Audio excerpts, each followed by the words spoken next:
Howdy folks, Alan here. Welcome back to my channel, Alan's Aussie Fauna and Flora, and good to be with you.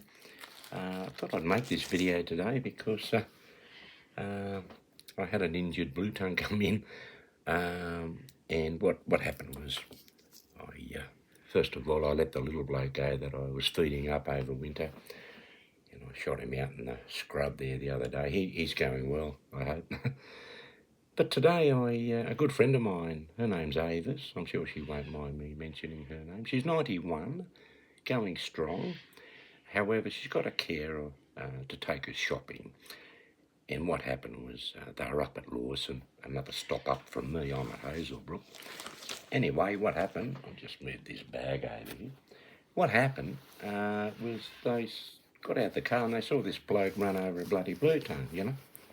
Luckily, he ran over the tail, and the chap there, I can't think of his name, but lovely fella, he picked him up, and Avis, of course, said, I know where to take him right now, my place, you know, because I've known Avis, and she knows I do reptile rescues, you know, and help them out, you know, where I can. Anyway, they came around, and his tail was hanging off, only by a bit of muscle, nearly severed right off.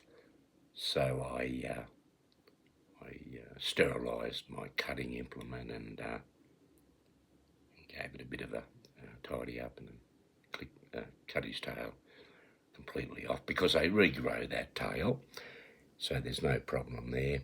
Infection's a big thing, so after I got the tail cut away, I put some betadine on that, an antiseptic liquid, and filled it right up in the wound and let him sort of settle there with that on him. And then I put him in a secure bag and a little hidey place so you can recover and not do too much. You know, don't overdo it. He'll just have a sleep. He's in good nick. I'll show you him right now, actually, because I got him here. And he's a lovely blue tongue. Oh, hissing away. That's his tail. That's him there. Say good day, folks. Hello, Mr. Bluey. Good boy. There he goes. And there's his tail right there, folks. And if you can see that, it's nice and clean. It's nice and pinky red. I check for infection and stuff. Well, not infection, it's hard to see infection. Got the dirt off and all the rubbish, and as I say, I gave him a good hit of betadine, and that's looking pretty good. It was only today when I did this. And what I'll do is, as I said, I'll hide him away and let him have a bit of a rest. I will be able to feed him, because that's not going to affect the healing.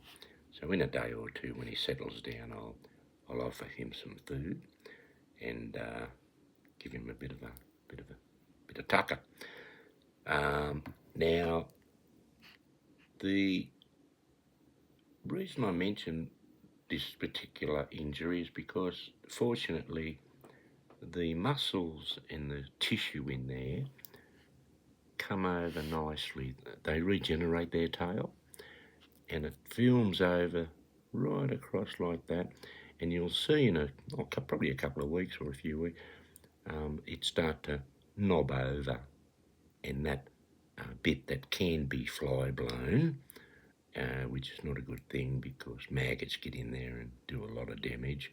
So luckily the young fella picked him up immediately after the car ran over his tail, and he should make a full recovery.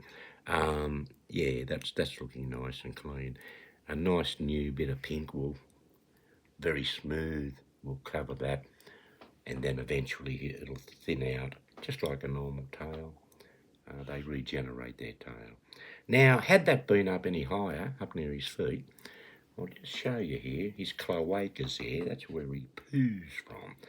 And you'll see it there perhaps, just near his, just about there, in between his legs. Now, just about there it is, just behind his legs. I can feel a little crack there. That's his cloaca. And if he gets damaged over there, that's big trouble, because that's a vital bit of area of anatomy there for him. And of course, if he got hit there, he could do some damage on his legs as well. They can get around with a couple of feet missing. I've had them like that before, where they've been attacked by a dog or something, and they've lost their leg. I've just healed it up, and it just becomes a little stump, and they run around quite well. So that's where I'm at the moment, folks. I've got another blue tongue in care, and that's the story with him. So what I'll do is I'll just get the tail section just to show you. People might say, "Oh, did you give him anaesthetic?" And instead, if you before I get comments, I'll just let you know I've been doing this bloody many years, and in a case like this, he doesn't need, because he was only hanging on by a thread, just a touch of muscle. As soon as I went zap with my nice sharp sterilised cutting implement, he came off like a flash, no problem. All he did was gave a bit of a hiss. That was about it, and as you can see, he's fine. But there's the tail, and as you can see there, it was only hanging on by a thread. That was hanging just about, as I say, just a little bit of muscle there I had to cut away. So that's the tail. He was damaged there a bit too on the side. You can see there and there, and as I say, that had to go. His tail had to go. So there she is. And what I'll do now, as I said, is put him in a nice secure place where he can settle down, and then down the track I'll give him a little feed, And so there he is. This is the eastern blue tongue, all through the east coast of Australia. Their colour varies considerably. This is a typical form you get in the mountains. It's this grey and black with a bit of yellow there on the sides. Usually he's white underneath with a few dark specks like that. And he's got that lovely broad fleshy tongue, which he might flick out there. There we go. And he uses that as a defence. When people approach him, he'll flash that tongue to say, "Leave me alone." So he's very active, and I'm going to put him back in the bag now, because I don't want to stress him out any further. But he'll make a full recovery, so he'll be in care for a good few weeks, I'd say. Might be 6, might be 5, I'm going to wait till it's completely healed over, because I don't want flies to blow it, and because you don't want maggots, because they are bad news on our reptiles, So there you have it, a big eastern blue tongue lizard, quite an iconic lizard in Australia. I think most people know the blue tongue, and they're certainly one of my favourites in the lizard area. And I'm really glad that the injury was not as bad as it could have been, So I'm grateful for the people bringing this animal to me.